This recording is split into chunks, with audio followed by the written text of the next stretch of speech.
Hi, fourth graders. This is lesson 2, and we are going to learn about character traits. So to start, let's go over our vocab. So illegal is an adjective, and that means against the law. Confiscated is to take away. Beneficiary is a person who receives a benefit or advantage, so it's good for them. Paralyzed is an adjective, and it's unable to move. A sin is a noun, a violation of a moral principle, so something bad, something against a rule.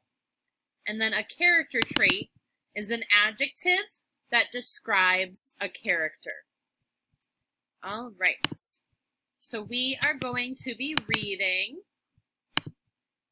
a story called A Good Lie by Laurel Snyder. Laurel Snyder is a poet and a writer.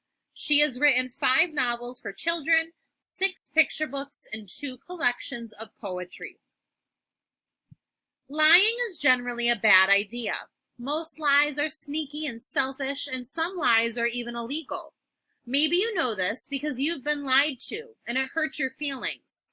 Maybe you know this because your parents have grounded you, or yelled at you, or confiscated your favorite video game when you've lied in the past. If that is the case, I really hope you've learned your lesson. Yes, lying is a terrible idea most of the time. However, some lies are gifts. Some lies are made out of kindness. I was once the beneficiary of a very special lie, and it changed my life. I was 8, and I had a new best friend. We'll call her Lily. Lily was having a slumber party at her house. And because I was her brand new, very best friend, she and I were supposed to share the plaid pull-out sofa, while all the other girls slept on the floor around us in their sleeping bags. I felt extremely special. It was a great party because it was almost Halloween. We told ghost stories in the dark with flashlights. We ate candy and popcorn as we watched a spooky movie. At last, we fell asleep. Then, oh, we got a little image there. Then, in the middle of the night, I woke up paralyzed with shame and fear. Horror of horrors, I had wet the bed. What would you have done in my shoes? At first, I simply lay there in the darkness with my cold pee drying sticky on my legs. I listened to all the other girls snoring and breathing, and worried about what would happen when Lily woke up. Would she stop being my best friend? Would she tease me? Would she have her mom call my mom and send me home right away? Surely all the other girls would laugh. Probably I would never be invited to another slumber party for the rest of my life. It was awful lying there, frozen in the bed. But finally my nightgown was soaked all the way through, and I couldn't stand the waiting anymore. I tapped Lily on the shoulder. Lily, I whispered in the darkness, I peed myself. I'm sorry. I thought I might cry. Lily just stared at me. Oh, she said. She was quiet for a minute. She looked like she was thinking things over. I waited terrified, but that was when Lily told her wonderful lie.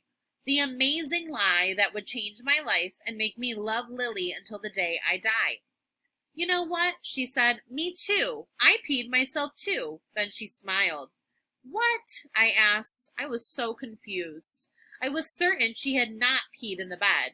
Her side was dry. I knew it was dry because I'd sort of been trying to creep over onto it to get out of my own wet spot. What do you mean? Lily nodded her head. Yes, she insisted. I did. I peed in the bed. 2. I'll go get my mom. She'll take care of the mess. Then Lily got out of bed and walked up the stairs. I followed her and watched as she woke up her parents and told them we had both peed in the sofa bed. They seemed surprised, but they didn't get mad. Lily's mom found us both clean pajamas and then came down to the basement with us to change the sheets. Some of the girls woke up, but incredibly, no one laughed at us. Not even Sandy, the meanest girl in our class. I peed the bed, said Lily with a laugh. She made a silly face, and everyone laughed along with her. Lily didn't act like peeing in the bed was a big deal, so nobody else acted like it was a big deal. Everyone went back to sleep and nobody even mentioned it in the morning. We all just ate yummy pancakes and went home with our goodie bags. Now I ask you, was Lily's lie a bad thing? A sin? I certainly don't think so. I think it was a gift. It changed me and it made me a better person. From that day forward, I tried really hard to be a better friend. I tried to be kinder and more generous. I tried not to laugh at people so much. I tried to grow. Lily had shown a kind of strength I'd never seen before in another kid, and I wanted to be just like her. Though I must confess there was one thing I couldn't fix about myself. Sometimes I still peed in my bed, but that was all right because I had Lily, who knew the worst and was willing to be my best friend anyway, and still is to this day. All right, so we've got a few questions. What is the narrator's main point? So the main idea in the first paragraph. What quote from the text does not support your answer to question 1? So use this answer for that one. Number 3, in the first paragraph, the narrator says, some lies are gifts. What does this mean? Number 4, what is the narrator's main point in a good lie? So for the whole story. Number 5, what evidence supports question 4? Number 6, what part of speech are the words above used to describe Lily? Lily is kind, brave, strong, and clever. What evidence supports Lily being brave? How does the narrator describe Sandy? What evidence supports your answer to question 8?